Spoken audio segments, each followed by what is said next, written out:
Elle est retrouvée. Quoi? L'éternité. C'est la mer, aller avec le soleil. Un hommage à Rimbaud. Dans une flaque d'eau se reflète tout l'univers. Ces étoiles, ces lunes qui passent, la fragilité de l'heure. Le corps trop étroit, le clin d'œil sacré du divin, éclaboussure de lumière. L'amour est à réinventer. Toi, le voyant voyou, la vie participe à la mort, de même que la mort participe à la transformation de la vie.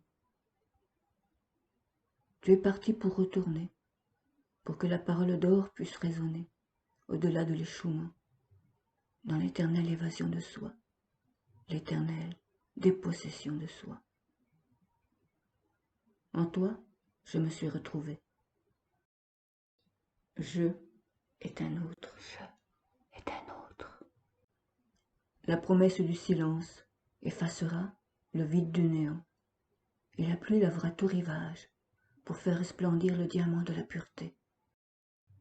Dans le silence d'entre deux mots brillaient les étoiles, et toi tu les voyais à travers le trou de serrure du firmament.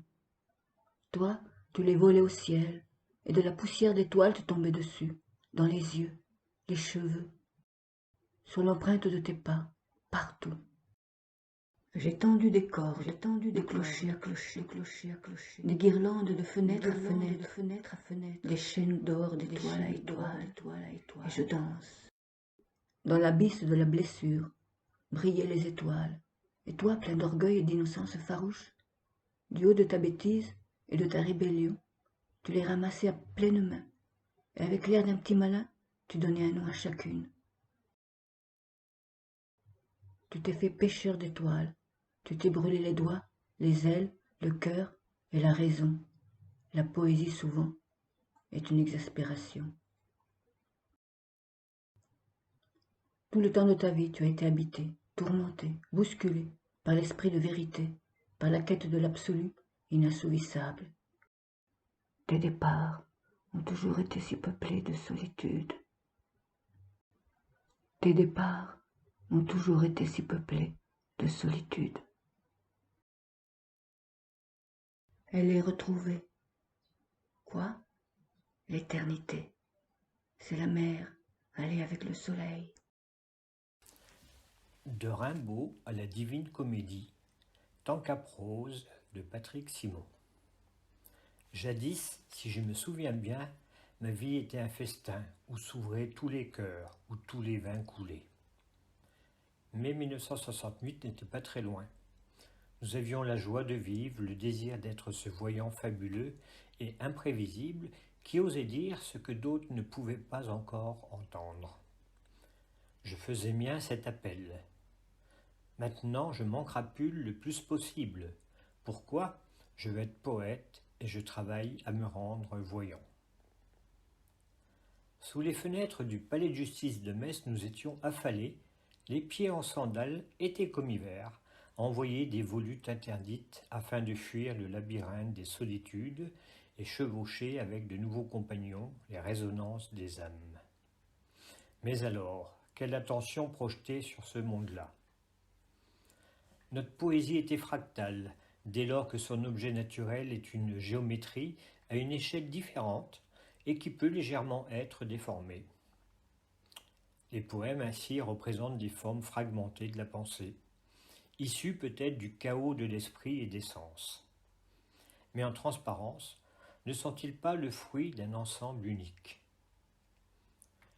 J'écrivais alors en cette fin des années 60 « Loué soit Dieu au miroir, l'infini devient roi et bonheur immortel pour un peu de bordel. » Maintenant, du festin de la vie, je dirais plutôt cela. Tant de petits cris de profondis clament ma vie, sous la lune bleue, tous deux, embarqués en rêve, déjà nos joues empourprées. Nous jouions des corps à corps sans autre raison que de prendre du plaisir d'en donner. Pas de race, pas de couleur de peau, pas de différence sexuelle, juste deux êtres humains, voire plus parfois.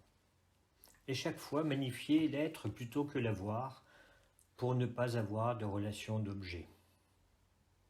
Ou dire, comme l'écrivait Serge Gainsbourg, « Qui de nous deux aima l'autre le mieux? Non, nul ne saura jamais. » Cette ivresse de la vie était beauté, parce que la beauté est cause de joie pour toujours, disait John Keats. Aujourd'hui me voilà avec la même ivresse de la vie, celle d'une divine comédie à jouer dans le monde tel qu'il est. Comme Bachot, je préfère regarder une fleur, la voir vraiment qui s'épanouit dans le jardin, plutôt que de l'accueillir pour la mettre sur une table. En regardant attentivement, je vois le Natsuna qui fleurit près de la haie, écrivait Bachot. En miroir, cela donnerait de moi. Au commencement vient ce désir primordial, résonance des âmes. J'aspirais à une joie voguant vers cet infini. Je ne parlerai pas, je ne penserai rien, mais l'amour infini me montera dans l'âme.